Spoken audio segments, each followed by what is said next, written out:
আল্লাহু আকবার, আল্লাহু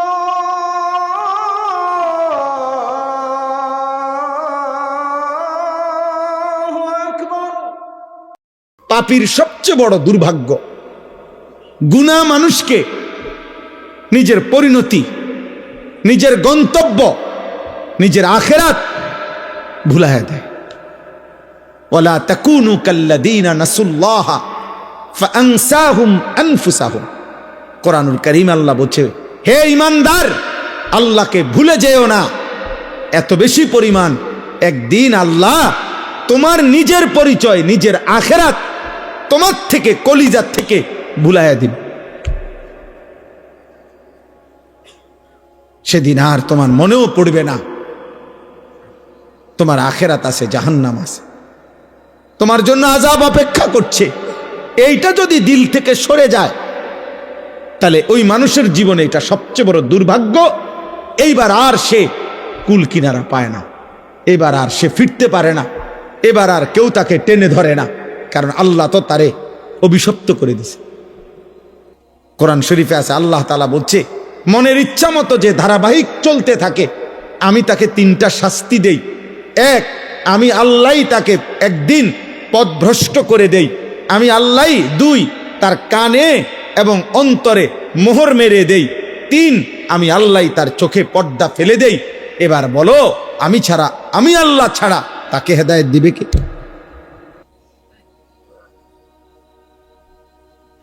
এজন্য মূলত তো বক্তা বলেন, ওয়াইজ বলেন, ইমাম বলেন, পীর বলেন, বুজুর্গ বলেন, আউলিয়া বলেন, সাহাবা বলেন, এমনকি নবী বলেন, এমনকি সাইয়্যিদুল আম্বিয়া, আমাদের নবী, আখিরি নবী, শ্রেষ্ঠতম নবী, সমস্ত নবী, রসুল, আউলিয়া, পীর, বুজুর্গ, উলামা, কারো হাতে চূড়ান্ত হেদায়েত নাই। হেদায়েত চূড়ান্ত শুধুই আল্লাহর হাতে। শেষ ফয়সালা মূলত কার হাতে? আল্লাহর হাতে। বিষয়টা বড় সাংঘাতিক।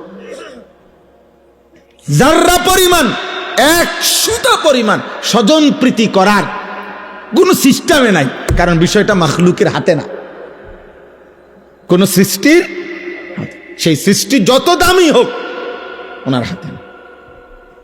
12 বৎসর বয়স থেকে 50 বছর নবীজির, এই 38 বছর এক টানা আবু তালেব নবীজির অভিভাবক ছিল, নবীজিকে আগলাইয়া রাখছে, আদর করছে। নবীজি সাল্লাল্লাহু আলাইহি সাল্লামের বয়স যখন 12, তখন আব্দুল মুত্তালিব আবু তালেবের হাতে নবীজিকে তুলে দিয়ে গেছে। আর নবী সাল্লাল্লাহু আলাইহি সাল্লামের বয়স যখন 50, তখন আবু তালেবের ইন্তেকাল হয়েছে। তাহলে মোট 38 বছর। 38 বছর নবীকে যে আগলাইয়া রাখছে, কিন্তু আল্লাহ তাআলা বলছে, বন্ধু, ঈমান আমি দেব না, হেদায়েত দেব না। তো নবী সাল্লাল্লাহু আলাইহি সাল্লাম মৃত্যুর দিন পর্যন্ত অজরে চোখের পানি ফেলছে, চাচার হেদায়েত, চাচার কালেমা উচ্চারণ করাইতে আল্লাহর নবী অজরে কানছে। কিন্তু আল্লাহ বলছে, বন্ধু, হেদায়েত দেব না তো দেবই না, আমনে কানলেও দিতাম না। কি মনে করেন বিষয়টা? কিভাবে ইব্রাহিম আলাইহিস সালামকে মাঝখানে দাঁড় করান, মনে করেন এখানে দাঁড় করান, ইব্রাহিম নবীকে দাঁড় করাইয়া দুই দিকে দুইজন দাঁড় করাবেন, ওনার দুই পাশে দুইজনকে, এক পাশে ওনার আব্বা, আরেক পাশে ওনার ছেলে ইসমাইল। এ পাশে আজর, এ পাশে কি? ইসমাইল। আল্লাহ মাঝখানে দাঁড়ানো কে? ইব্রাহিম। তো আল্লাহ যেন বলছে, ইব্রাহিম, এ আপনার কথায় ঈমান আনবে না, ঈমান আনবে। তো ফলে আপনি ইব্রাহিমই, কিন্তু বাপ আপনি লক্ষবার বলার পরেও আজর কি আনে নাই? ঈমান আনে নাই। কিন্তু 8 বছরের বাচ্চা, 10 বছরের বাচ্চা আপনার ইসমাইল, সে কিন্তু আপনার কথা বলার সাথে সাথেই আল্লাহকেও চিনছে, কোরবানি করতে রাজি হয়ে গেছে। তাহলে ফয়সালা কার? ওনার হাতে হইলে তো দুজনে কি হইতো? ইমানদার হইতো না দুজন? ইব্রাহিম আলাইহিস সালামের সামনেই তো দুজন। তো বাপে কেন ইমানদার হলো না? ফুতে কেন ইমানদার? ফয়সালা কার? গুরুত্বপূর্ণ। এজন্য ছেলেরা, বাবারা, হেদায়েত, ঈমান সেজদা, কালিমা, আল্লাহর বন্দেগী, খোদার কসম এটা ভিন্ন জিনিস। আরে ভাত, পেশাব, পায়খানা আর ঘুম আর দুনিয়া ভোগ করা এটা নরমাল জিনিস, এটা আহামরি কিছুই না। এটা আমি প্রত্যেক দিন সারাটা জীবন বলি, সারা বছর বলি, এটা কোনো বিষয়ই না। এটা তো আল্লাহ তাআলা মানুষ, গরু, ছাগল সবাইকে দেয়, পাগল মাতাল সবাই রে খাওয়ায়, মুসলমান, হিন্দু, বৌদ্ধ, ইয়াহুদি, খ্রিস্টান, কাফের, বেঈমান সবাইকে খাওয়ায়। এটা তো কিচ্ছু না। আসল বিষয় হলো ঈমান, আসল বিষয় হলো তাওহীদ, আসল নিয়ামত তো হলো সেজদা, নিয়ামত তো হলো আল্লাহ তাআলার এক এক হুকুমের গোলামি। আল্লাহ তাআলা আমাদেরকে বুঝার তৌফিক দান করেন। তো নবী সাল্লাল্লাহু আলাইহি ওয়াসাল্লাম যখনই কালেমার দাওয়াত দিতেন তো আযাবের কথা বলতেন, বারবার বলতেন যে হে আমার জাতি, নূহ আলাইহিস সালামের জাতি আল্লাহর নাফরমানি করেছে, আল্লাহ আযাব দিয়ে ধ্বংস করে দিছে। লূত আলাইহিস সালামের জাতি আল্লাহর নাফরমানি করেছে, আল্লাহ আযাব দিয়ে ধ্বংস করে দিছে। হুদ আলাইহিস সালামের জাতি আল্লাহর নাফরমানি করেছে, আল্লাহ আযাব দিয়ে ধ্বংস করে দিছে। এভাবে অসংখ্য জাতি নবীজির পূর্বে, আমাদের রাসূলুল্লাহ সাল্লাল্লাহু আলাইহি সাল্লামের পূর্বের বহু জাতি আল্লাহ তাআলা আল্লাহর অবাধ্যতা, নাফরমানির কারণে ধ্বংস করে দিছে। এই কথাগুলো আযাবের কথা নবীজি বলতেন। কিন্তু দুর্ভাগ্য, এতগুলো ঘটনা বলবার পরেও, জানবার পরেও ওরা ভাবতো না, আবু জেহেল, আবু লাহাব, উতবা, শাইবা, এই বেঈমানগুলো একবারও ভাবতো না যে তাদের উপরও এমন আযাব আসবে, এমন আযাব আসবে, এটা তারা ভাবতো না। ফলে তাদের অভ্যাস ছিল, নবীজি যখনই আযাবের কথা বলতো, দুনিয়ার আযাব অথবা আখিরাতের আযাব অথবা জাহান্নামের আযাব যেটাই বলতো, ওরা বিদ্রুপ করত, ঠাট্টা করত, ঠাট্টা মস্কারি করত। আরে আযাব করতে আইবা, আযাব কিসের আযাব?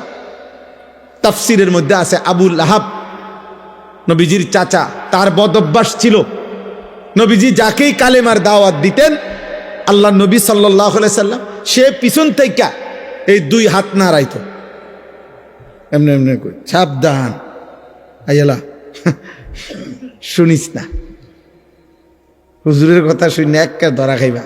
তুমি যে মদ খাও, জুয়া খেলো, নারী দেখো, মোবাইল দেখো, নর্তকী দেখো, নাচো, গাও, ফুর্তি করো, এই মোল্লা মুন্সির এসব কথা ধরলে এই মজার জীবন সিটারি বাটপারি আর করতে পারতাম না। হ্যাঁ, অনেক ফাসেক ফুজ্জার, অনেক পাপী দেখবেন, এই জন্য কৌশল করে যাও রাখো সব কানে হুজুরের টাইনে আইন না, তাহলে তো আমার সিটারি চলবে না। প্রত্যেক কথায় কোরআন কিতাব লইয়া এত টানাটানি করো না চাই। মানে কি, ওই যে উনি যে বাটপারি করে, 2 নম্বরই করে, এই 2 নম্বরই তো চলবে না, বুঝছেন না কথাটা? এই জন্য বারবার সবাই শেষ পর্যন্ত প্রত্যেক নাফরমান গোড়া দিয়া তলে দিয়া মিল থাকে। শুধু সবার চেষ্টা হলো হুজুররারে, কোরআনকে, আল্লাহর কথাকে সব কানে আনতে দিও না, তাইলে এটাই সুবিধা, বুঝছেন? হুজুরারে বলবা সব কথা তাতে না বল, এটা বলা যাবে না, ওইটা বলা যাবে না, রাজনীতির কথা বলা যাবে না, এইটা ওটা বলা যাবে না, কিচ্ছু, শুধু আপনার শুধু বিধিনিষেধ, শুধু টেনশন, শুধু পেরেশানি। এটা হুজুরারে সব কথা বলতে দিলেই মুশকিল হবে, বলতে দিলেই মুশকিল হবে। আমি একবার এক মাহফিলে, আরো আগে, এইরকম এক ভদ্রলোক কাগজে লেখা দিছে আমারে যে হুজুর এই এই কথাগুলো ওয়াজ করবেন, নিচে লিখে দিছে রাজনৈতিক বিষয়, সাম্প্রতিক বিষয়, আর কি কি জানি, এটি বলবেন না, বলা যাবেন না, এটি করবেন। পরে আমি বললাম যে আঙ্কেল, এই যেগুলো লিখছেন আপনি, এগুলো আর এগুলো বাদ দিয়া শুধু এগুলো ঠিক রাখা ওয়াজটা কেমনে করলে সুবিধা হয়, এটা স্যাম্পল হিসাবে আপনি 10টা মিনিট আগে কন, কইলে আমি ওইটার ব্যাখ্যা করব। বুঝেন নাই কথা? হ্যাঁ, আপনি একটু আমার শুধু জিনিসটার কৌশলটা শিখাই দেন যে এইভাবে বলবেন হুজুর, যাতে করিয়া আমি কারো গায়েও লাগে না, পিঠেও লাগে না, সবটা ওয়াজ কি প্যান্ডেলের রুফে দিয়া জায়গা। আলহামদুলিল্লাহ, কারো কোনো অসুবিধা হয়েছে না। যার যে জায়গা, বনওয়ালা বন খায়, বিড়িওয়ালা বিড়ি খায়। বুঝছেন না কথাটা? সিটারিও করে, ইমানদার সেজদাহ করে। যে যেমনে আছে এমনি থাকুক। আপনি এইভাবে একটা ওয়াজ দিবে, নিরিবিলি ওয়াজ, যেটা প্যান্ডেলের রুফে দিয়ে যাবে। হ্যাঁ, এমন একটা সিস্টেমের ওয়াজ করবে। নাউযুবিল্লাহ। তাইলে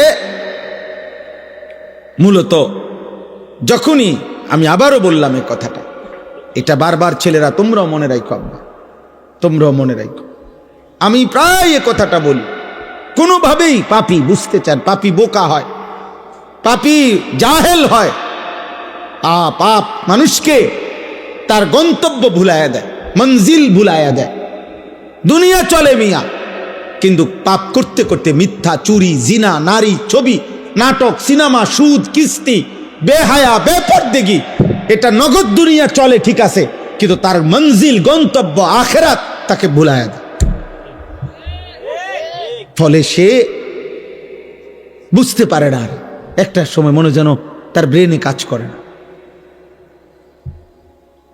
এটা অনেক বড় বিপদ। এই জন্য গুনাহকে লম্বা করতে নাই, পাপকে দীর্ঘায়িত করতে নাই। ভুল আমারও আছে, আপনারও আছে। প্রতিদিন খোদার কসম, আমারও গুনাহ হয়, আপনারও গুনাহ আছে। আমিও বেহেশতে থাকি না, বা বেহেশতের থেকে আইছি না। আমি এই মাটির পৃথিবীতে আমরা থাকি, কাজে ভুল, ভ্রান্তি, ত্রুটি, বিচ্যুতি, কমতি, ঘাটতি আমাদের প্রত্যেকেরই হচ্ছে, হতেই থাকবে। কিন্তু একটা হলো এইটা, আর একটা হলো গুনাহটাকে লম্বা করা। একেবারে ঠান্ডা মাথায় ইচ্ছা করে পরিকল্পিতভাবে 365 দিন একদিনও ফজরের নামাজ তুমি পড়ো না, এটা শুধু গুনাহ না, এটা তুমি মূলত গন্তব্য আখিরাত, তোমার মৃত্যু পরবর্তী জীবন তুমি টোটালি ভুলে গেছো, এটার প্রমাণ। নাই তো হইতে পারে 3 মাসে একদিন ছুটে গেছে, 6 মাসে একদিন ভুল হয়ে গেছে। আর একটা হলো গুনাহটাকে একটা সিস্টেমে ফেলাই দিছে, এক তালে, এক রঙ্গে, এক ঢঙ্গে মিথ্যা বলে প্রত্যেক দিন, সিস্টেমে গুনাহ। ওনার এইটা কি? এটা প্রমাণ করে তার আখিরাত মনে নাই। ফাআনসাহুম আখিরাতাহুম, তাফসীরে আছে, আল্লাহ বলছে আমাকে ভুলে গেলে একদিন আমি তোমার আখিরাত ভুলায় দেব। ফাআনসাহুম মাসালিহাহুম, একদিন আমি তোমার কল্যাণ, তোমার জন্য কোনটা উপকারী, আমি সেই উপকারী বস্তু ভুলিয়ে দেব। ফাআনসাহুম আওয়াকিবাহুম, তোমার পরিণতি ভুলায় দেব। তোমার পরিণতি তোমার মনেও থাকবে না। আখিরাত, আখিরাত। বয়স্ক মানুষ, কথাবার্তা নাফরমানির মধ্যে ডুবা, কোনো চিন্তাও নাই, চেহারা সুরতের মধ্যে কোনো ভাঁজও নাই। এই যে এতগুলো টাকা কিস্তিতে নিছে, এটা যে গুনাহ, ওনার চেহারা দেখলে বোঝাও যায়। আজকে এতদিন সুদ খায়, চেহারা দেখলে একটু ভাঁজও নাই চেহারার মধ্যে। আরে আমার মরার হলো, আজ যদি আমার মৃত্যু হয়। কালকে রাত্রে 2:30 বাজে আমি ওই নাজিরা বাজার, আমাদের ক্যান্টনমেন্ট ইউটার্ন, মাহবুবা ইউটার্নে ঘুরতেছি আমি মাত্র, গাড়িটা ঘুরবে, ইউটার্ন নিবে, দেখি একটা লোক মোটরসাইকেল অ্যাক্সিডেন্ট, লাশটা লম্বা পড়ে আছে, হেলমেট মাথায়, পুলিশ দাঁড়ায় আছে। এক নজর তাকায় দেখলাম খোঁচা খোঁচা দাড়িও আছে মুখটার মধ্যে। হায়, এ মানুষটার গন্তব্যে কোথাও যাচ্ছে, শুধু ইউটার্নটা ঘুরতেছে। এই ঘুরতে সময় কোনো গাড়ি বাড়ি দিছে হয়তো। ঈদের দিন রাত্রে আমাদের পদ্মার বাজার বিশ্ব রোড, ট্রেন, রাত্রিবেলা বাস বাড়ি দিছে। লাইনম্যান, একজন লাইনম্যানের একটু খামখেয়ালিয়ে বাসটা উড়াইয়া ফেলছে, চলন্ত ট্রেন। আহা, কেউ জানে না, অনিশ্চিত এক হায়াত, অনিশ্চিত এক জীবন নিয়ে আমরা উল্লাস করছি। আর যদি নিশ্চয়তা পাইতা যুবক, তুই কি করতি? হায় হায়, যদি নিশ্চয়তা দিত লিখিত কাগজ, 200 বৎসরের আগে তোর মৃত্যু হবে না, তা আমার মনে সে দুনিয়াটারই জাহান্নাম বানায় ফেলত।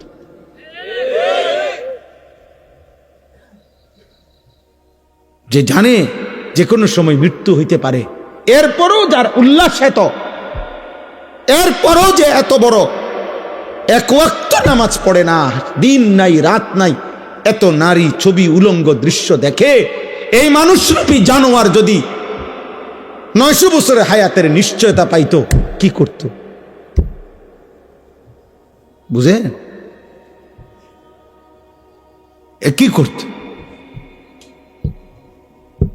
আস্তাগফিরুল্লাহ, আস্তাগফিরুল্লাহ।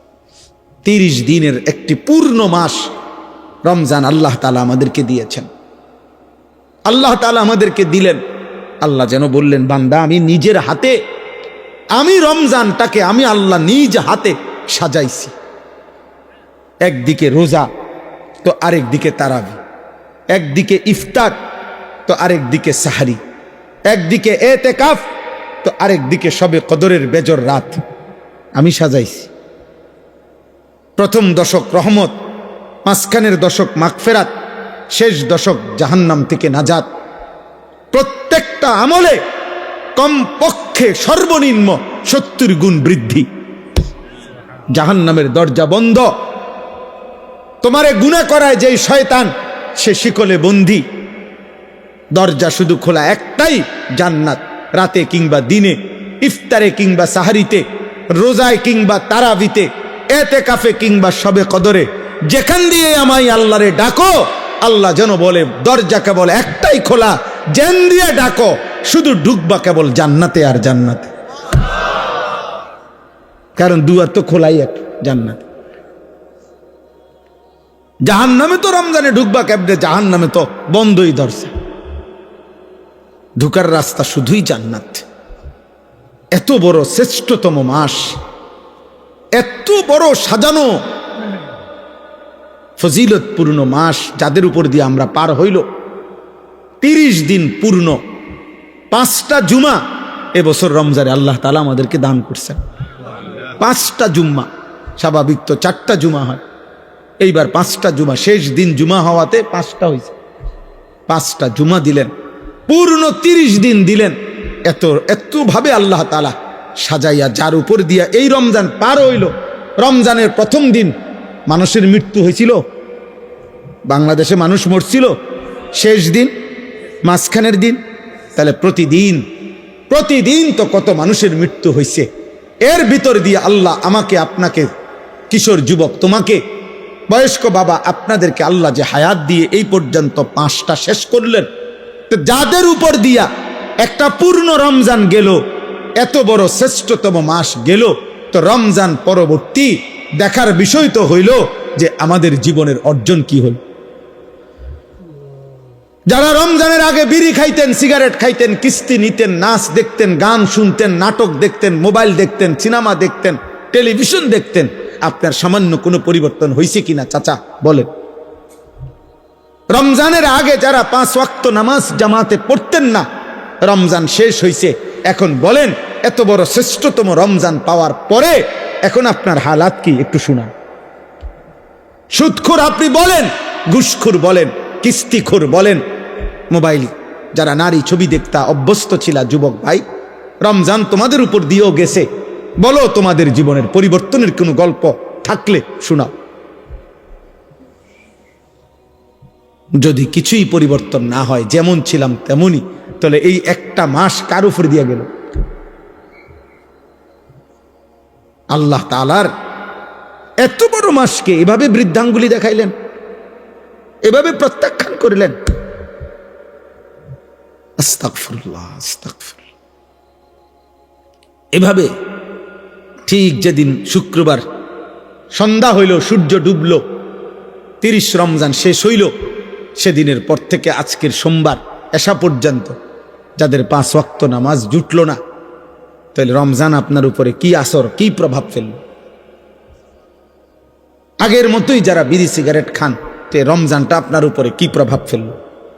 আগের মতোই যারা টেলিভিশনে নাচ গান দেখছেন, তো রমজান আপনার উপরে কি প্রভাব ফেলল? আগের মতোই যেই মা বোন বেহায়া বেপর্দা হলো, তো রমজান তাদের উপরে কি প্রভাব ফেললো বলে? 30 দিনের একটি হাই অ্যান্টিবায়োটিক 1 মাস পূর্ণ কোর্স গ্রহণ করার পরে এই ঔষধের মেয়াদ কি একদিনও থাকবে না? একদিনও না। সূর্য ডুবতেই ঈদের দিন পর দিন যারা গান গাইলো, বাজনা বাজাইলো, ডেকসেট বাজাইলো, যেই মেয়ে যেই নারীগুলো বেপর্দা চললো, বেহায়া চললো, যেই কিশোর যুবকগুলো তোমরা বাজি ফুটাইলা, গান বাজাইলা, ডেকসেট বাজাইলা, নারী ছবি নিয়ে নাচ গান করলা, হায় হায় আব্বা, এত বড় একটা মাসকে এভাবে বৃদ্ধাঙ্গুলি দেখাইলা, আল্লাহকে এইভাবে প্রত্যাখ্যান। এটা ঠিক ঠিক এখানে এই সূরা আমি এই জন্য পড়ছি, এই কথাটা কিছুটা মিল আছে আমাদের আচরণের সাথে। এইখানে আছে নবীজি যখনই ওই মক্কার কাফেরদের সামনে বলতেন আযাবের কথা, তো কাফের বেঈমানরা জানা সত্ত্বেও পূর্ববর্তী জাতিদের আযাবের কথা ওরাও জানতো, তবুও তারা আল্লাহর নবীকে বিদ্রুপ করত, ঠাট্টা করত। তো একদিন নবীজি এরকম আযাবের কথা বলার পরে মক্কার কাফের একজন সর্দার নজর ইবনে হারেস বেঈমান, এই বেঈমান নবীজির সামনে বিদ্রুপ করে ঠাট্টা করে আল্লাহর কাছে হাত তুলছে, তুলে বলল, আল্লাহুম্মা ইন কানা হাদা হুয়াল হাক্ক মিন ইনদিক ফাআমতির আলাইনা হিজারাতাম মিনাস সামা আবিতিনা বিআযাবিন আলীম। সে বলল, আল্লাহ, মুহাম্মদের কথা মতো যদি কুফর, শিরিক এবং আপনার নাফরমানি করার কারণে আযাবই আসে আপনি দেন, তো এখন আমাদেরকে আপনার কাছে দেখি কত বড় আযাব আছে, দেন। এই বেঈমান নবীজিকে টিটকারি করে কয়, দেন আমনের হের কথা মতো আমনে যে দেন চাই কিতা আছে আপনার কাছে, দেন। পাথরের বৃষ্টি আমাদের উপরে বর্ষণ করেন, নয়তো আযাব দেন। এই কথাটা বলছে। কত বড় গাদ্দার, কত বড় গাদ্দার, চিন্তা করে। আল্লাহর সাথে মস্কারি, রাসূলুল্লাহ সাল্লাল্লাহু আলাইহি সাল্লামকে বিদ্রুপ করে, মানে অর্থাৎ তার কলিজার ভিতরে বুঝ হইল এটা এই সমস্ত আযাবের কথা, ইডি যেডি কয় মুহাম্মদ ইডি হুদা, হইতো না, এগুলা হবে না। ওই যে বললাম আবু লাহাব, সে হাত নাড়াইতো, মনে আসেনি? তো এক সাহাবী, 2-3 জন তার সমবয়সী যারা আগে তাদের পরিচিত ছিল, এখন তো সাহাবী নবীর, তো ওরা মাঝে মধ্যে আবু লাহাবকে বলতো, আবু লাহাব, তুমি যেভাবে হাত নাড়াও, আল্লাহ যদি তোমার হাতে তোমার উপরে কোনো আযাব দেয়, নবীকে যেভাবে বিদ্রুপ করো, নবী সাল্লাল্লাহু আলাইহি সাল্লামের পিছন দিয়ে যে হাত নাড়ো, যদি আল্লাহ হাতটা অবশ করে দেয়। তো এই বেঈমানে করতো কি, পরের দিন সকালবেলা এদের কাছে গিয়া, মানে এই যেই সাহাবীরা ওনার এগুলো কইছে তারে, তাগো কাছে যাইতো, যাইয়া কইতো, এই দেখো হাত, চাও কিচ্ছু হয়েছে না, বুঝেন নাই? এই হাতেরে দেখাইয়া বলতো, কই আযাব কই, তুমি না কইছো হাত অবশ হয়ে যায়, তারে কই হইছে কই? এই অসংখ্য অসংখ্য নাফরমান সন্তান আমাদের, ও প্রতিদিন হুজুরদেরকে মনে করে, ইমাম সাহেবকে, বাবা মাকেও বিদ্রুপ করে। আরে আমরা না কইছে এই হইব হে হইব, কো কিতা হইছে? আমি আগের মতো সিটারিয়ে করতে আসি, আগের মতো নাড়িয়ে দেখি, ছবিয়ে দেখি, উলঙ্গ দৃশ্য সারা রাত দেখি, কো কিচ্ছু হয় না, হইলে তো হইতই, কো কিতা হইছে? উফিল লাকুমা আতাইদানিনি আন উখরাজা ওয়াকাদ খালাতিল কুরুনু মিন ক্বাবলি। কোরআন শরীফে আছে, নাফরমান সন্তান, আল্লাহ বলতেছে নাফরমান সন্তান বাবা মাকে বলে, বাবা মাকে বলে ধ্বংস হন আপনারা, প্রত্যেক দিন আমারে কোন কিয়ামত হইব, আখেরাত হইব, সবাই আবার আল্লাহর কাছে ফিরব। কই যারা যারা মরছে, কই তারা কই গেছে? চাই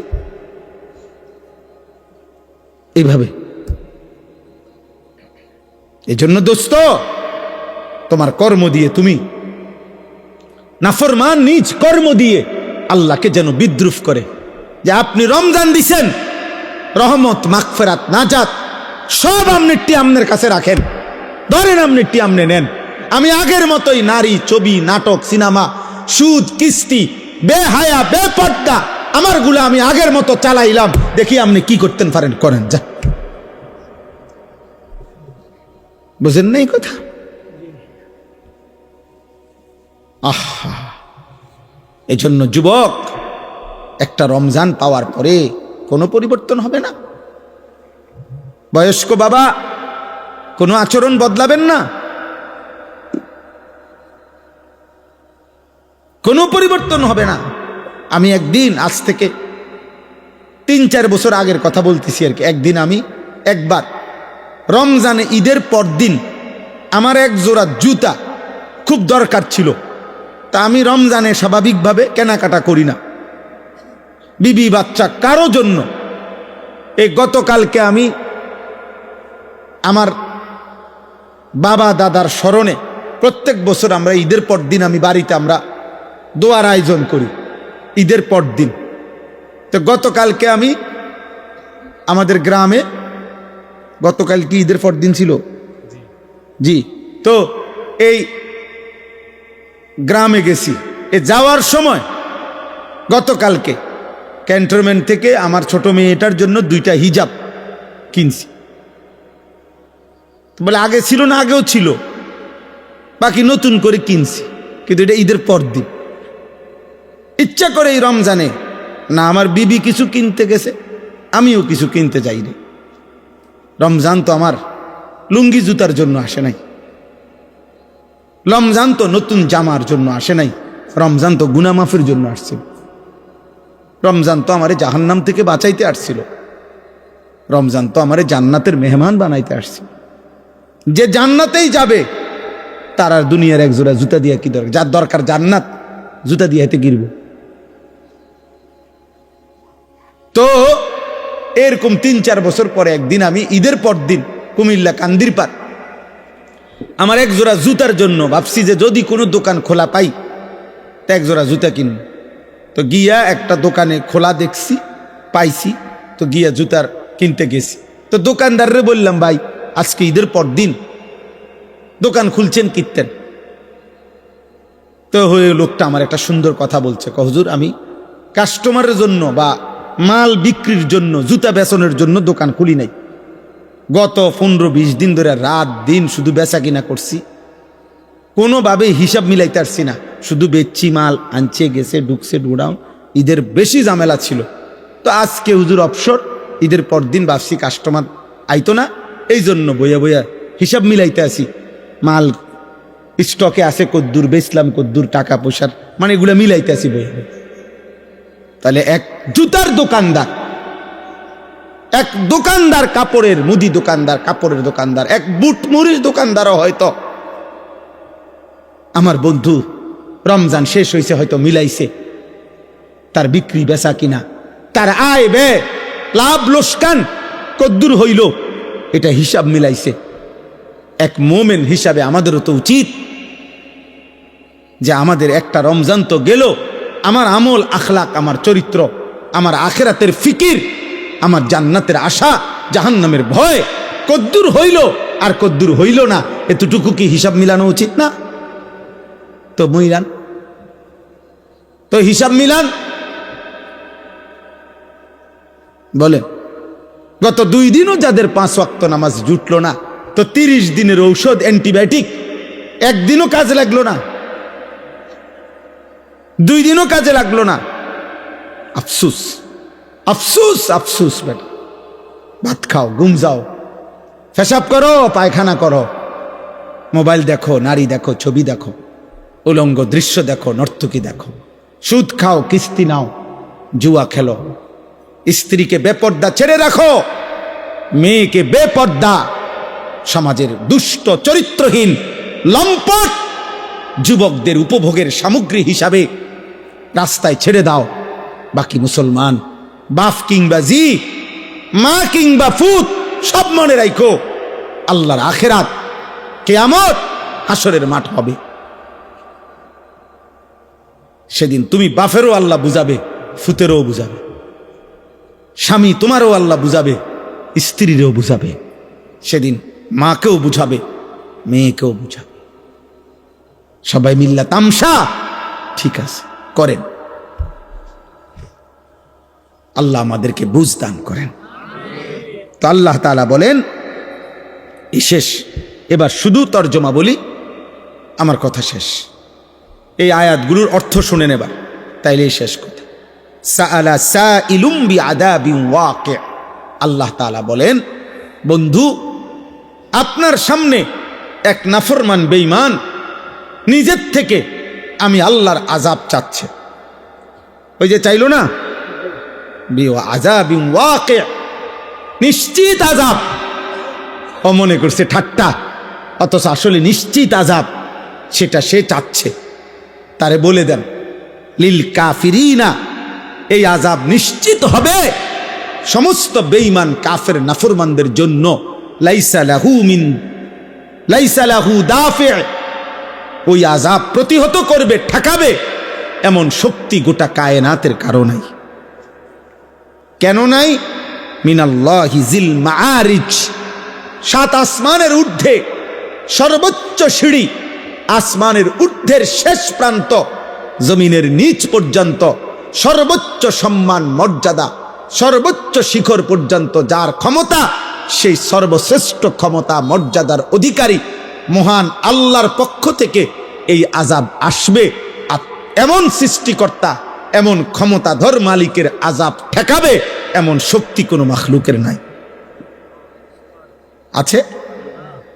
তারুজুল মালাইকাতু ওয়ার রূহু ইলাইহি, আল্লাহ বলে, বন্ধু ওদেরকে বুঝাইয়া বলেন, সাত আসমানের ঊর্ধ্বে আরশে আজিম থেকে আল্লাহ তাআলার এক একটি হুকুম কোটি কোটি ফেরেশতা, এমনকি জিব্রাইল এক সেকেন্ডের মধ্যে জমিনে নিয়ে আসে, আবার আরেক সেকেন্ডের মধ্যে আসমানে পৌঁছে।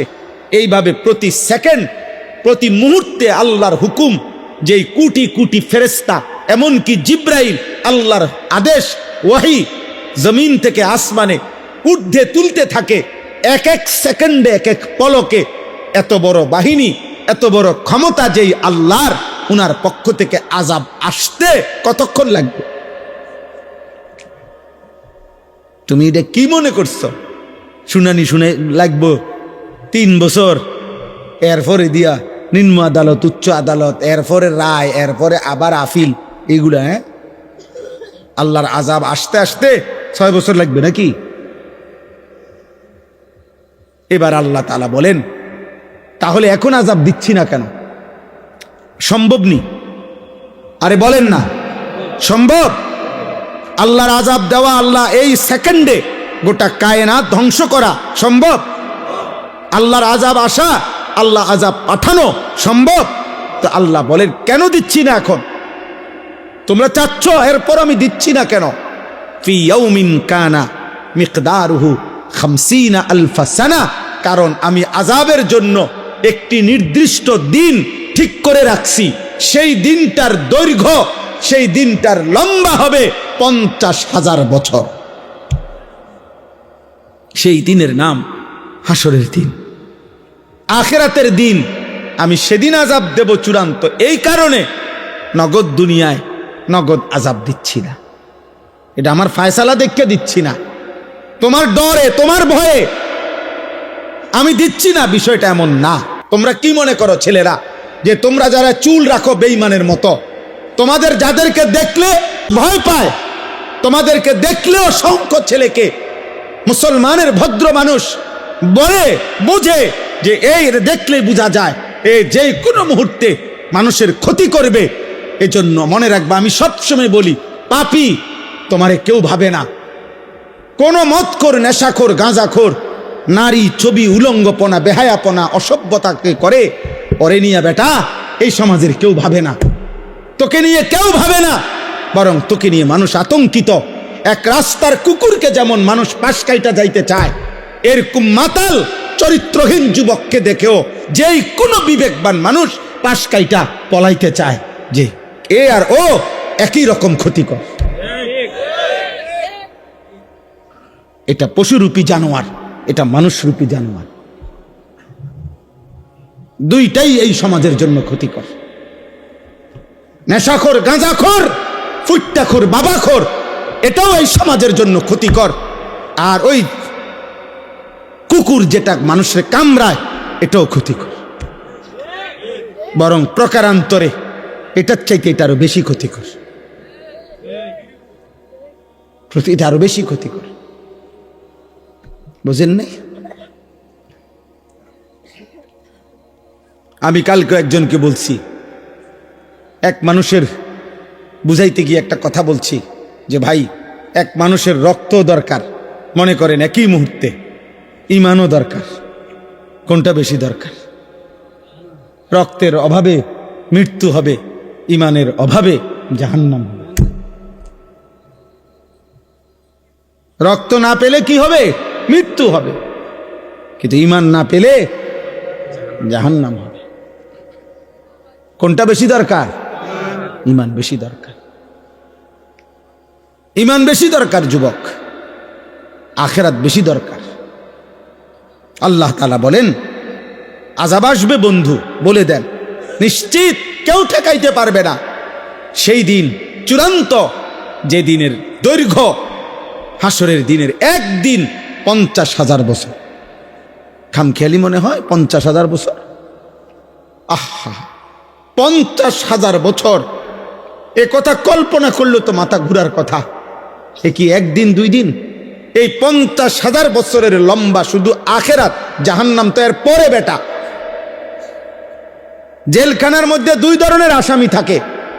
এক ধরনের আসামিকে বলে হাজতি, আরেক ধরনের আসামিকে বলে কয়েদি। অর্থাৎ মামলা যখন হিয়ারিং চলে, শুনানি চলে, তখন যারে জেলে থাকে তারে বলে হাজতি। আর মামলার রায় হয়ে গেলে এরপরে যেই জেলখানায় থাকে ওরে কি বলে? কয়েদি বলে। আরে কয়েদি বলে। তো জাহান্নামের আযাব তো পরে, শুধু হাসরের ময়দানের আযাব যখন শুরু হবে তো সেইটারই সর্বনিম্ন মেয়াদ 50,000 বছর। হাজতি অবস্থায় আযাবের মেয়াদ কতক্ষণ? এরপরে তো রায় হবে, এরপরে না বিচার হবে, ফায়সালা হবে, এরপরে না জাহান্নাম। সেটা তো অনন্তকাল। সেটা কি? অনন্তকাল। আল্লাহ আমাকে মাফ করে দেন। ফাসবির সাবরান জামিলা।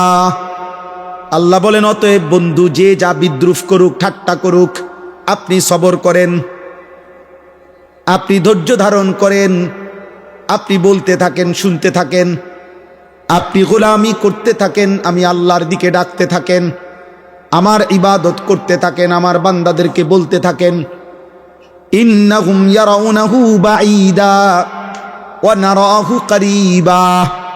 আল্লাহ বলে প্রত্যেকটা নাফরমান, বেঈমান, পাপী আখিরাতকে অনেক দূরে মনে করে, অথচ আমি আল্লাহ একদম কাছেই দেখি। নাফরমান মনে করে আখিরাত অনেক দূরে, আল্লাহ বলেন আমি তো দেখি আখিরাত একদম কাছে। ইকতারাবাতিস সাআতু ওয়ানশাক্কাল কামার ইকতারাবা লিন-নাসি হিসাবুহুম। আল্লাহ বলে বান্দা হিসাবের সময় তো কাছে, কাছে না দূরে। নবীজি বলেন উম্মত, আমি মুহাম্মদ আর কিয়ামত এই দুই আঙ্গুল যেভাবে পাশাপাশি এমন কাছাকাছি। বুইস্তু আনা ওয়াস সাআতু কাহাতাইন, এমন পাশাপাশি। হ্যাঁ, তাইলে আখিরাত দূরে নয়, আখিরাত কাছে। তদুপরি আরেক ব্যাখ্যা হলো, কেউ যদি এটা বোঝে, মনে করেন ইসরাফিল ফু দিতে আরো 500 বছর বাকি, আচ্ছা ধরলাম 5 লক্ষ বছর বাকি, মনে করেন আরো 5 কোটি বছর পরে ইসরাফিল ফু দিবে, কিন্তু আমনে ওই পর্যন্ত থাকবেননি। তো আমনে মরে গেলে এরপরে পৃথিবী থাকলেই কি, না থাকলেই কি? আমনে তো নাই। বুঝেন নাই কথাটা? আমার মৃত্যুর পরে যদি বাংলাদেশের সব মানুষ চাঁদের দেশেও গদ্দুয়ার করে, মঙ্গল গ্রহে চলে যায়, আমার কি? তাহলে আমার মৃত্যুই তো আমার আখিরাত। আমার মৃত্যু হইল তো আমার আখিরাত শুরু হয়ে গেল, কারণ আমি তো আর ইউটার্ন করব না, আমি তো আর রিটার্ন পৃথিবীতে আসতে পারব। ইন্নাহুম ইয়ারাউনাহু বাঈদা ওয়া নারাহু করিবা। ওরা মনে করে আখিরাত দূরে, আমি দেখি কাছে। ইয়াউমা তাকুনুস সামাউ কাল মুহল। আল্লাহ বলে বন্ধু, ইসরাফিল যেদিন ফু দিবে, এই পৃথিবী যেদিন ধ্বংস হবে, কিয়ামত যখন শুরু হবে, আল্লাহ বলেন তামা কিংবা সীসা যেমন জ্বলন্ত আগুনের মধ্যে গলাইলে গলে গলে পড়তে থাকে। আল্লাহ বলেন 7 আসমান ইসরাফিল ফু দিলে গলিত তামার মতো গলে গলে পড়তে থাকবে। অতাকুনুল জিবালু কালইহন, রব্বুল আলামিন বলেন তুলা যেইভাবে লেপ তোষকের তুলা যেমনে বানাইবার আগে ধুনায়, লেপ তোষক বানাইবার আগে তুলা ধুনায়, বুঝেননি? মেশিনে কিংবা বাইরে এগুলার কি করে ধুনাইতে হয়। এই ধুনাইন না তুলা যেরকম বাতাসে উড়াই দিলে সব উঠতে থাকে, আল্লাহ বলে পাহাড়গুলো এরকম ধুনানো তুলার মতো উঠতে থাকে। ওয়ালা ইয়াসআলু হামিমুন হামিমা ইউবাসসারুনাহুম, আল্লাহ বলে 40 বছর 30 বছর 50 বছর 10 বছর 20 বছর দুনিয়ার জীবনে একজন আরেকজনের সাথে যেই ঘনিষ্ঠ বন্ধুত্ব ছিল, এমন কলিজার টুকরা বন্ধু, ক্লোজ ফ্রেন্ড, ঘনিষ্ঠ বন্ধু একজন আরেকজনকে হাসরের ময়দানে দেখেও কেউ কাউকে কিছুই জিজ্ঞেস করবে না। ওয়ালা ইয়াসআলু হামিমুন হামিমা, কলিজার টুকরা বন্ধু, 24 ঘন্টা 40 বছরের বন্ধুত্ব। আল্লাহ বলেন ইউবাসসারুনাহুম, একজন আরেকজনকে দেখেও কেউ কাউকে কিছুই জিজ্ঞেস করবে না। এজন্য দোস্ত, বন্ধু নামের যারা তোমারে আল্লাহ চিনায় না, ওরা ধোঁকা, ওরা তোমারে ধোঁকা। যার সাথে তুমি 10 বছর নারী ছবি দেখছো, মদ জুয়া খেলছো, মদ খাইছো, যার সাথে গোটা 5টা বছর যৌবনের রং তামাশার ফুর্তি করছো, হাসরের দিন সে তোমাকে ভালো মন্দ কিছুই জিজ্ঞেস করবে। এবার শেষ অংশ, আল্লাহ বলেন হাসরের ময়দানে প্রত্যেকটা কাফের বেঈমান পাপী জাহান্নামের দিকে যখন দেখবে, ফেরেশতারা জাহান্নামকে টেনে আনবে, কোরআনে আছে। আর জাহান্নামী নাফরমান দেখে একটা চিৎকার দিয়া হাসরের মাঠে আল্লাহকে বলবে, আয় মাওলা, আজকে আমার সমস্ত সন্তান তাদের সকলকে জাহান্নামে দেন, আমারে বাঁচায়া দেন। আমার স্ত্রীকে জাহান্নামে দেন, আমারে বাঁচায়া দেন। আমার ভাই বোনদেরকে জাহান্নামে দেন, আমারে বাঁচায়া দেন। আমার গোষ্ঠী বংশের সমস্ত লোককে জাহান্নামে দেন, আমারে বাঁচায়া দেন। এই পৃথিবীর সমস্ত মানুষ যারা হাসরের ময়দানে দাঁড়িয়ে আছে, আল্লাহ সকলকেই জাহান্নামে দিয়ে হলেও আমারে বাঁচা। এই যে খোদার কসম, এটা কোরআন শরীফের আয়াত। ইয়াওয়াদ্দুল মুজরিমু লাউ ইয়াফতাদি, প্রত্যেকটা নাফরমান পাপী বিনিময়ে জাহান্নাম থেকে বাঁচার বিনিময়ে দিতে চাইবে বিবানিহি, তার সন্তানদেরকে, ও সাহিবাতিহি, স্ত্রীকে, ও আখিহি, ভাই বোনদেরকে, ও ফাসিলাতিহি আল্লাতী তুউবি, যাদের সাথে সে বড় হইছে, সেই পুরা মহল্লা গ্রামবাসী তাদেরকে, ওমান ফিল আরদি জামিআ, গোটা পৃথিবীর জমিনের সকলকে, সবকে জাহান্নামে দিয়ে হলেও সুম্মা ইউনজি, নিজেকে রক্ষা করতে বাঁচাইতে চাইবে। তাফসীরের মধ্যে আছে মূসা নবীর মতো নবী বলবে, আল্লাহ আমি কাউকে চাই না, নিজেকে বাঁচাইতে চাই। তো নাফরমান কি মনে করবে? সব নবী যেখানে বলবে ইয়া রব্বি নাফসি নাফসি, তো পাপী সেদিন কি বলবে? আল্লাহ বলবেন, নাফরমান যখন এভাবে বলবে, আল্লাহ বলবেন কাল্লা, না না না না, হবে না। গোটা পৃথিবী দিতে চাইলো, আজ আমি নেব না রে বান্দা, আজ তোকেই জাহান্নামে ফেলব। ইন্নাহা লাযা, ধাউ ধাউ লেলিহান আগুনের শিখায় জাহান্নামের আগুনে তোকে নিক্ষেপ করা হবে। নাজ্জাআতাল লিশশাওয়া, জাহান্নামের আগুনে ফেলবার প্রথম মুহূর্তেই তোমার সারা দেহের চামড়া আগুনে তুলে ফেলবে, খসে ফেলবে। আল্লাহ কোরআন বলছে নাজ্জাআতাল লিশশাওয়া, তোর চামড়া তুলে ফেলবে। আমরা যেমন দুনিয়াতে কারো প্রতি রাগ করলে আমরা এটা কথার প্রসঙ্গে আমরাও বলি, এমন ফিড আপ দিব, একদম চামড়া উঠে এলাম। আল্লাহ বলে বেঈমান, আজ জাহান্নামের আগুন দিয়ে তোর চামড়া উঠায় ফেল। সর্বশেষ কথা হইল তাদউ মান আদবারা ওয়া তাওয়াল্লা ওয়া জামাআ ফাআওয়া। এই শেষ কথা শোনো, আল্লাহ বলতেছে এমন কি জাহান্নামের আগুন, শুনতেছেন, জাহান্নামের আগুন সরাসরি, খোদার কসম আল্লাহ বলছে কোরআনে এই আয়াত, আগুন ডাইরেক্ট তাদউ, ওয়াহেদে মুআন্নাসে গায়েব, জাহান্নামের আগুন সরাসরি যারা আল্লাহ পাকের একটা একটা হুকুম থেকে মুখ ফিরাইয়া নিছে, দুনিয়ার সম্পদ জমা করে আগলাইয়া রাখছে, আল্লাহর হুকুম পালন করে নাই, খোদার কসম আল্লাহ বলে জাহান্নামের আগুন তাদেরকে ডেকে ডেকে আগুনের মধ্যে ঢুকায় ফেলবে। এর অর্থ এটা, আগুন আগুন ডাইরেক্ট বলবে বেঈমান এদিকা, এই সুদখোর এদিকা, এই ঢোক এখানে ঢোক, এই নেশাখোর এদিকা, তাই না, অপরের উপরে জুলুমকারী জালেম এখানে ঢোক, এটা ভিতরে ঢোক। একটা অর্থ এটা। আজ থেকে 5-6 বছর আগে ওই আমি তখন খবরটা দেখছিলাম, চট্টগ্রাম সীতাকুণ্ড, খুব সম্ভব 5-6 বছর আগে হবে, একটা কন্টেইনার ডিপোতে আগুন লাগছিল, তেলের সবগুলো কন্টেইনার একসাথে জ্বলে গেছিল, ভীষণ আগুন লাগছিল তখন ওইখানে। তো ওইখানে একটা খবর আসছিল যে সেটা কি, একটা যুবক ছেলে এই ডিপুটা যে জ্বলতেছে আগুনে প্রচন্ড, ওই ছেলেটা লাইভে তার মোবাইল দিয়া লাইভ দেখাচ্ছিল আগুনের কাছাকাছি। তো লাইভ দেখাইতে দেখাইতে বেচারার খবরও নাই কদ্দূর আগায়া গেছে আগুনের, এই আগুনের কাছাকাছি গেছে। এই তখন পত্রিকায় রিপোর্টটা আসছিল তার ছবিটা সহ, যে আগুন তাকে এক পর্যায়ে, এই লাইভ চলতেছে, তার মোবাইল চলতেছে হাতে, এই অবস্থায় আগুন টাইনা তার ভিতরে ঢুকায়, আগুনের ভিতরে ঢুকে গেছে, মনে হয় যেন আগুনের টেনে নিয়ে গেছে কাতার।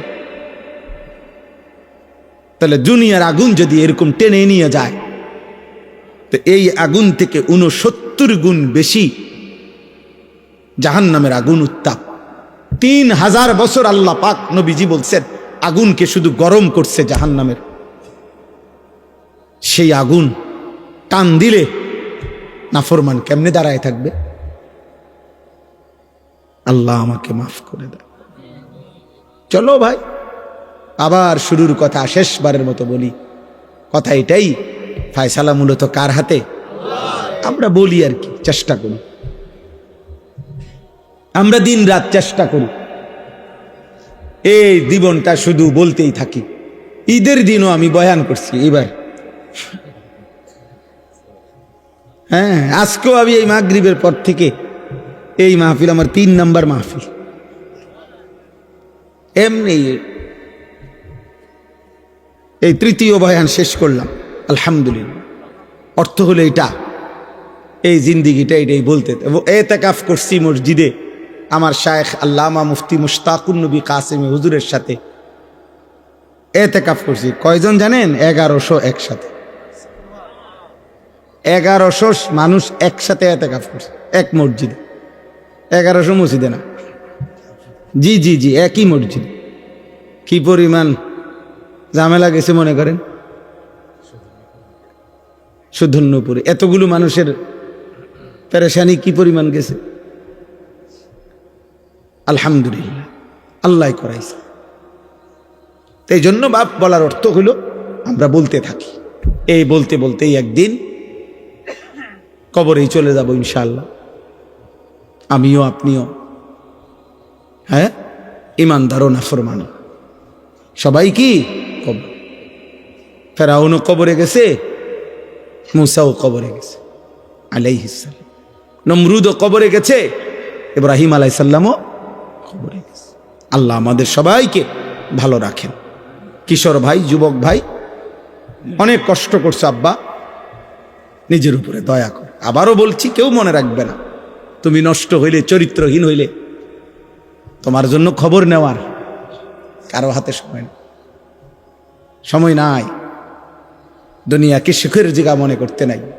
এই মুহূর্তে ইরান আমেরিকার যুদ্ধে সবচেয়ে বেশি, যেখানে যুদ্ধ হচ্ছে তো হচ্ছেই, বাকি এর চাইতে বেশি আতঙ্কিত, সবচেয়ে বেশি সুখে বেশি উল্লাসে যেই দুবাই ছিল, সেই দুবাইওয়ালারা যারা ভাবে নাই, যারা দুনিয়াটারে ব্যস্ত বানায় লাইছে, মনে হয় যেন স্বর্গ বানায় ফেলছিল, সুখের অট্টালিকায় বিলাসিতায়, আজ তারা সবচেয়ে বেশি আতঙ্কিত, সবচেয়ে বেশি মুসিবতগ্রস্ত। প্রতিদিন আমরা আমাদের শত শত লাখ লাখ প্রবাসীর জন্য সারাদিন দোয়া করি। কত প্রবাসী কতভাবে খবর পৌঁছায়। হ্যাঁ, কালকে না হয়তো 20টা ফিলিং স্টেশন, একটা তো 1 লিটার তেলও দেয় না। গাড়ি আমার আর 1 কিলোমিটার গাড়ি, সর্বোচ্চ 1 থেকে 1.5 কিলোমিটার চলবে, তেল এর দূর আছে। আর এই অবস্থায় আমি আর একটানা দোয়া ইউনুস পড়তেছিলাম যে আল্লাহ, আমার গাড়ি না চললে আমি পদ্মার বাজার পর্যন্ত আইসা পড়ছি। আমার বাসা তো হইল ময়নামতি, সাবের বাজার, এই কদ্দুর জায়গা আমি কেমনে আম, গাড়ির তেল দিচ্ছে না। সর্বশেষ পদ্মার বাজার বিশ্ব রোড, এখানে একটু সামনে আসছি, আর একটা ফিলিং স্টেশনে ঢুকছি, আবার ঢুকছি, আর অ্যাম্বুলেন্সের তেল দিচ্ছে, অকটেন দিচ্ছে অ্যাম্বুলেন্সওয়ালার ড্রাইভারটা হেল্পার আমার দেখে লাভ দিয়া নামছে, আর ওই যে ছেলেটা তেল দিতেছে ওও আমার দেখে সালাম দিছে, চিনছে।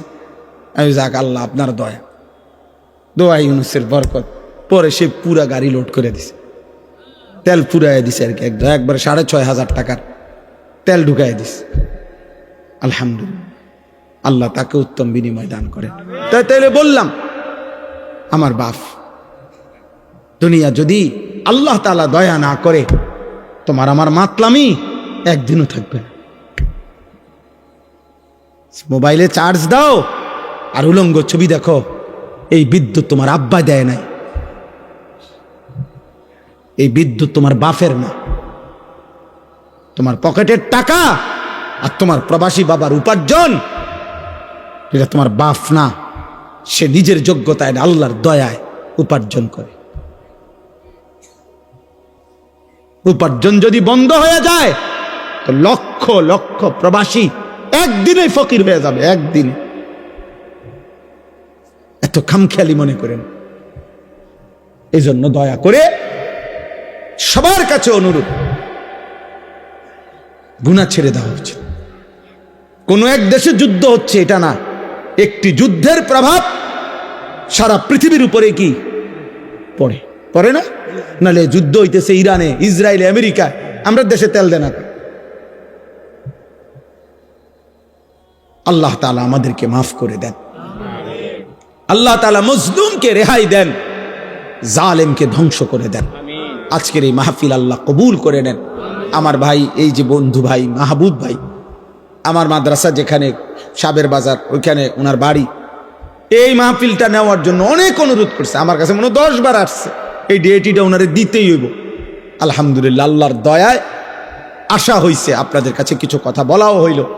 আল্লাহ তাআলা আমাদের সবাইকে ভালো রাখেন। যুবক ভাই, নামাজ পড়ো, আল্লাহকে ডাকো খুব দ্রুত। যদি আল্লাহ দয়া না করে, মুসিবত কিন্তু তোমাকেও স্পর্শ করবে, আমাকেও।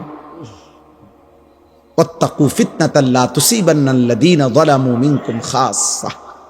আল্লাহ তাআলা বলছে, দুনিয়ায় আমার নীতি হলো দুনিয়ার আযাব অনুগত অবাধ্য সবার উপরে হয়, আর আখিরাতের আযাব শুধু নাফরমানের উপর হয়। এই জন্য দুনিয়াতে বন্যা হইলে সবার ঘর ডোবে, দুনিয়াতে ঘূর্ণিঝড় হইলে সবার বাড়ি ক্ষতিগ্রস্ত হয়, দুনিয়াতে ভূমিকম্প হইলে ইমানদার নাফরমান প্রত্যেকের ঘর ধ্বংস হয়, কিন্তু আখিরাতে শুধু নাফরমান আযাব পায়।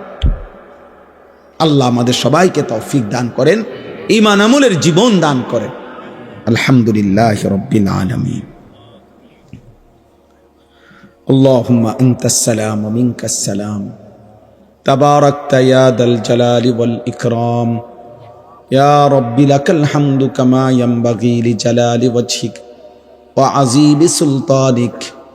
ওয়া সাল্লি আলা মুহাম্মাদিন কামা হুয়া আহলুক ওয়া ফাআল বিনা খায়রান কামা আনতা শানুক।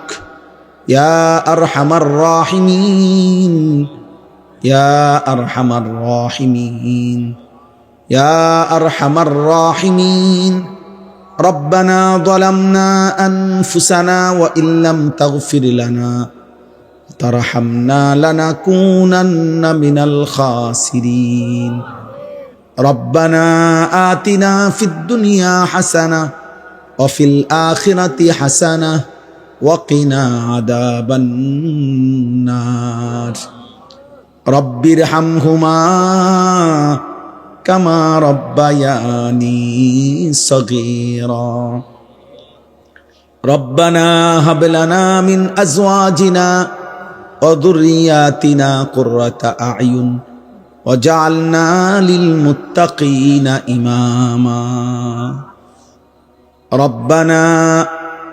رب اجعلني مقيم الصلاة ومن ذريتي ربنا وتقبل دعاء ربنا اغفر لي ولوالدي وللمؤمنين يوم يقوم الحساب মওলায়ে করিম রাত অনেক গভীর মাওলা আয় আল্লাহ অন্ধকার গভীর রাতে অল্প কয়েকজন নাফরমান গোলাম আল্লাহ পর্দার আড়ালেও কিছু মা বোন আপনার শাহী দরবারে হাত উঠাইলাম আল্লাহ আপনি মাফ করে দেন মাফ করে দেন রাত গভীরে মাওলা গুনাহগার নাফরমান বান্দাদেরকে আপনি মাফ করে দেন আপনি গফুর আপনি গফফার আপনি রহমান আপনি রহিম আপনি সত্তার আপনি জুল জালালি ওয়াল ইকরাম আপনি মাফ করে দেন আযাব দিলে আপনার কোনো লাভ নাই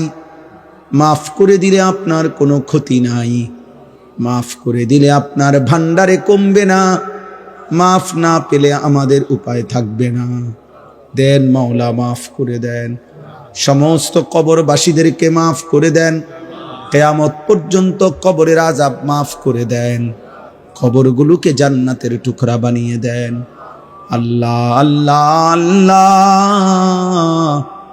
আমরা প্রত্যেকেই বাবা হারা মা হারা স্বজন হারা আল্লাহ আমাদের প্রত্যেকের বংশের কতজন কবরে সব মাফ করে দেন মাফ করে দেন আমরা যারা জীবিত আমাদেরকে মাফ করে দেন বাকিটা জীবন ঈমান আমলের তৌফিক দান করেন সেজদাওয়ালা কপাল বানিয়ে দেন কাঁদনেওয়ালা চোখ বানিয়ে দেন জিকিরওয়ালা জবান দেন মোহাব্বতওয়ালা দিল বানিয়ে দেন সুন্নাতওয়ালা জীবন বানিয়ে দেন আল্লাহ আপনি কবুল করেন মঞ্জুর করেন অসুস্থ বিমারি যারা শিফা করে দেন প্রত্যেকের কামাই রুজিতে হালাল বরকত দান করেন অভাব দূর করে দেন ঋণ মুক্ত করে দেন পেরেশানি থেকে আসান করে দেন যার যত নেক মাকসাদ আছে আপনি পূরণ করে দেন এই মাহফিল আপনি কবুল করে নেন যার যেটুকু দান সহযোগিতা ভালোবাসা সব আপনি কবুল করে নেন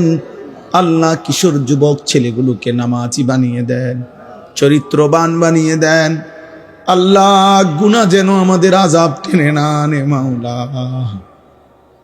আল্লাহ আল্লাহ বয়স্ক বাবা চাচাদেরকে হায়াত দারাজ করেন আর অনেক আমলের তৌফিক দেন মা বোনদেরকে পর্দা পুশিদা দান করেন আল্লাহ গোটা পৃথিবী আপনি শান্ত করে দেন আপনি শান্ত করে দেন আপনি মজলুমকে রেহাই দেন জালেম আমেরিকা আপনি ধ্বংস করে দেন জালেম ইসরাইলকে আপনি ধ্বংস করে দেন আল্লাহ এদের জুলুম থেকে পৃথিবীকে বাঁচান রে মাওলা আল্লাহ ট্রাম্পের জুলুম থেকে পৃথিবীকে বাঁচান নেতানিয়াহুর জুলুম থেকে পৃথিবীকে বাঁচান রে মাওলা ফেরাউন নমরুদের মতো আল্লাহ নাফরমানদেরকে ধ্বংস করে দেন আল্লাহ মজলুমদেরকে বাঁচান মাওলা আল্লাহ পৃথিবীর প্রতিটা প্রান্তরে ঈমানদার মুমিন যাদের রক্ত ঝরছে আল্লাহ আপনি তাদের উপরে রহম করেন রহম করেন আল্লাহ লক্ষ লক্ষ প্রবাসী বিদেশের জমিনে আল্লাহ ছটফট করছে মাওলা অনেক পেরেশানি অনিশ্চয়তার মধ্যে পড়ে গেছে আল্লাহ দেশে তাদের বাবা মা স্ত্রী সন্তান কাঁদতেছে মাওলা আপনি নিরাপদে রাখেন আপনি নিরাপদে রাখেন আপনি নিরাপদ রাইখেন মাওলা, আপনি পেরেশানি মুক্ত রাইখেন, জান মাল হেফাজত করে। রব্বির হামহুমা কামা রব্বায়ানি সগীরা। আল্লাহ এই মাদ্রাসা, আল্লাহ এলাকার মসজিদ, আল্লাহ দ্বীনি যত ফিকির সব আপনি কবুল করে নেন। রব্বির হামহুমা কামা রব্বায়ানি সগীরা। সুবহান রব্বিকা রব্বিল ইজ্জাতি আম্মা ইয়াসিফুন ওয়া সালামুন আলাল মুরসালিন ওয়ালহামদুলিল্লাহি রাব্বিল আলামিন।